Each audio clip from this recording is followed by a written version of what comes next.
Hi friends, welcome back to my channel. We have started with electrostatics. In the last video we have deal with the pendulum question. आज एक और question से deal करेंगे, लेकिन इसका level थोड़ा सा हाई होगा. ये जेई और नीट के लिए क्वेश्चन पूछ सकते हैं. Two identical charged spheres suspended from the common point by two massless string of length L. बस यहाँ तक पढ़ना है. इतना पढ़ने के बाद ये कंक्लूजन आया है कि दो पेंडुलम है, दोनों कॉमन पॉइंट से सस्पेंडेड है. तो मैं यहाँ पे एक डायग्राम बना लेता हूं. अब दो ऑप्शन है, दोनों साथ में सस्पेंडेड है कि दोनों के बीच में कुछ डिस्टेंस है वो पता नहीं है. तो आगे पढ़ते, they are initially at a distance D. तो इनिशियल डिस्टेंस दिया हुआ है, तो ये मेरा इनिशियल डिस्टेंस बनाया मैंने. ये लेंथ एल, ये लेंथ एल और ये डिस्टेंस टी. लेकिन कंडीशन दिया हुआ है, this D is very much less than L. इसका मतलब यहाँ पे जो एंगल क्रिएट होने वाला है वो बहुत ही छोटा है. तो यहाँ पे लिख देता हूँ थीटा इज स्मॉल. और अगर थीटा स्मॉल है तो I can write tan theta approximately equal to sine theta approximately equal to theta.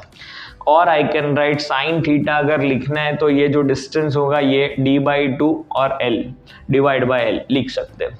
आगे देखते. फिर इंपॉर्टेंट यहाँ पे है, they are apart because of mutual repulsion. इसका मतलब एक और फोर्स यहाँ पे लग रहा है रिपल्शन का F. यहाँ पे एक फोर्स है, इसका नाम है टेंशन. इधर नीचे फोर्स है mg. और ऐसा हमने कैलकुलेशन कर लिया है. इसका आंसर होता है tan theta is equal to F by mg. और टेन थीटा को मैं लिख दूंगा साइन थीटा. और f का value 9 into 10⁻⁹ into q square divide by k r square divide by mg. Sir r क्या लेना है, आर क्या लेना है, इधर आते हैं. इंपॉर्टेंट बात यह है, the charges begins to leak from both the sphere and they are approaches each other with the velocity v. अब क्या हो रहा है, इसके चार्जेस लीक होना चालू हुए. अब लीक होना चालू है तो इनका रिपल्शन कम होते जाएगा और ये डिस्टेंस कम होते जाएगा. तो ये जो इनिशियल डिस्टेंस d था वो अब नहीं रहने वाला है, कुछ चेंज हो गया. तो लेट अस अज्यूम दोनों के बीच में डिस्टेंस अभी फिलहाल x है. तो आपको यहाँ पे r के जगह पे x लिखना पड़ेगा. और ये x टाइम के साथ चेंज होने वाला है. तो अब यहां से अगर मैं सोचता हूं ये डिस्टेंस है मेरा x बाई टू, तो साइन थीटा का वैल्यू बनेगा मेरा x by two divide by L, that become x by two L. तो यहाँ पे सब्स्टिट्यूट किया, x by two L is equal to 9 into 10⁻⁹ Q square divide by K X square mg. यहाँ तक पहुंचे.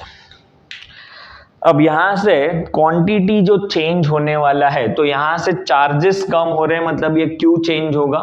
और ये डिस्टेंस कम हो रहा है तो X चेंज हो रहा है. तो मैं सिर्फ X का टर्म और Q का टर्म लिखूंगा, बाकी सबको कांस्टेंट टर्म से रिप्लेस कर दूंगा. अब अगर मैंने X लिखा तो यहां से x क्यूब बन गया, सम कांस्टेंट और ये Q स्क्वायर. और I can write Q is equal to some constant x raise to 3/2. ये मुझे रिलेशन मिला Q और x में. अब Q चेंज हो रहा है टाइम के साथ, तो मैं इसका डेरिवेटिव लूंगा विथ रिस्पेक्ट टू टाइम. सो मुझे मिलेगा dq/dt के 3/2 x raise to 3/2 -1 into dx/dt. ये रिलेशन मिला. dq/dt is a rate of decreasing charge. जो चार्ज लीक हो रहे हैं, चार्ज डिक्रीज हो रहा है, तो ये dq/dt रिप्रेजेंट कर रहा है, विच इज कांस्टेंट. तो दिस इज ऑल्सो कांस्टेंट. तो इसको एक कांस्टेंट से रिप्लेस करेंगे बाद में. ये k 3/2 -1 मतलब ये मिला √x और dx/dt बिकम वेलोसिटी.